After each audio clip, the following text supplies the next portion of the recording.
আপনাদের সবাইকে আহ্বান জানাবো, সবাইকে আহ্বান জানাচ্ছি, ঝড় জল হলেও আসবেন, বর্ষা হলেও আসবেন। বর্ষায় ভেজা আমাদের অভ্যাস হয়ে গেছে, কারণ যারা জীবন দিয়েছেন তাদের চোখের অশ্রু এই দিনটা আমরা দেখতে পাই। হয়তো প্রকৃতি মায়ের আশীর্বাদেই বলুন, শুভেচ্ছাই বলুন, দোয়াতেই বলুন, জয় জোয়ারেই বলুন। কাজেই কালকের জন্য সবার কাছে আবেদন রইল, শান্তিপূর্ণভাবে আসুন, শান্তিপূর্ণভাবে আবার ফিরে যাবেন মিটিং করে। এবং 21শে জুলাই চিরকাল চলবে এই প্রোগ্রাম, কোনো দিনও বন্ধ হবে না।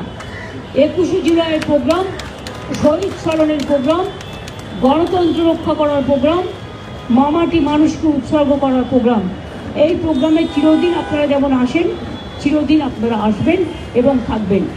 সংবাদ মাধ্যমকেও ধন্যবাদ জানাই, তাদের জন্য তো কালকে বসার অ্যারেঞ্জমেন্ট করা হয়েছে এবং আজকেও আপনারা এসছেন কষ্ট করে, আপনাদের অনেক অনেক ধন্যবাদ। আমাকে বক্সিতা ববি অরূপরা বলছিল যে আমি যদি জায়গায় ছেড়ে না দিই তাহলে আরও বাদবাকি অনেক কাজ আছে, প্রায় 6 ঘন্টা ধরে কাজ বন্ধ, কাজেই কাজগুলো তারা করতে পারছেন না, মানে স্ট্রাকচারাল কিছু কাজ আছে।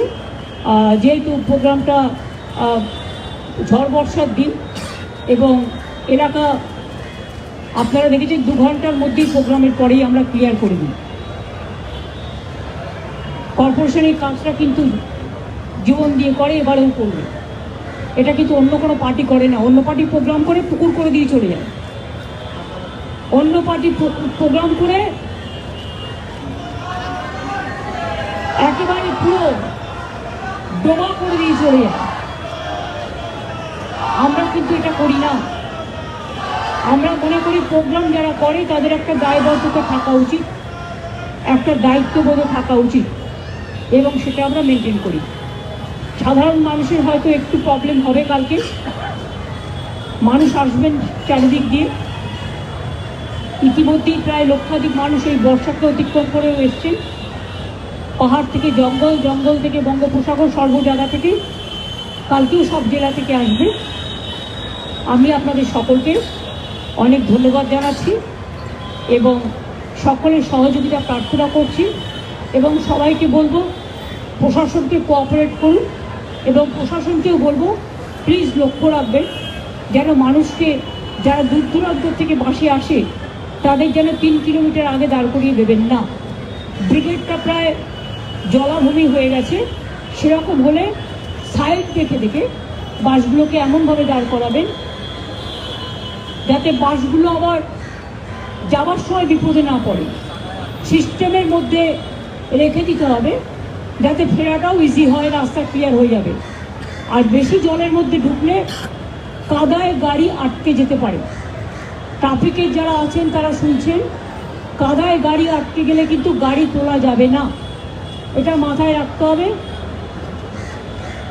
না, এটা সাইডে সাইডে করে দিতে হবে, একটা সাইড করে, যেখানে দেখতে হবে ইট ডিপেন্ডস অন, যেখানে শুকনো জমি থাকবে দেখে নিতে হবে। কারণ এই বর্ষা তো চারিদিকে হচ্ছে, এমনকি আপনারা দেখেছেন আমেরিকার ফ্লোরিডা, ওরা এত উন্নয়ন করেছে কিন্তু প্রকৃতি মায়ের কাছে কেউ পারে? 1000 লোকের ওপর মারা গিয়েছে। কাজেই বর্ষাটা এবারে যে রেকর্ড বৃষ্টি হচ্ছে এবং তার মধ্যে আজকেই তো প্রায় 1,30,000 জল আরও ছাড়া হয়েছে, লক্ষ মেট্রিক টন। এবং আগেও আপনাদের আমি বলি, আগেও তো আমি আপনাদের একটা হিসেব দিয়েছিলাম যে 27,000 লক্ষ কিউবিক মিটার জল ছাড়া হয়েছিল। আর তার উপরেই প্রচণ্ড বৃষ্টি, সবটাই বাংলার মানুষকে ফেস করতে হয়। তার মধ্যেও এই জল আটকাবার জন্য আমরা প্রায় 5.5 লক্ষ পুকুর কেটেছি নতুন করে, 500টা চেক ড্যাম করে দিয়েছি, লোয়ার দামোদর বেসিন প্রকল্প করেছি, ঘাটাল মাস্টার প্ল্যানও আগামী দিন হবে। এই ধরনের আরও কিছু প্রজেক্ট আমাদের মাথায় আছে। যদি তারা ডিবিসি, পঞ্চায়েত, মাইথন এরা ওখানকার জল এখানে ছড়ে দিয়ে মানুষ ডুবাবে, যদি তারা ইমিডিয়েট অ্যাকশান না নেয় তাহলে আমরা 2-3 বছরের মধ্যে আমরা আমাদের পরিকল্পনা মতো আমরা আমাদের কিছু সৃষ্টি করব, সেটা আমি এখনই বলছি না। আপনারা সকলে ভালো থাকবেন, অনেক ধন্যবাদ, নমস্কার সবাইকে।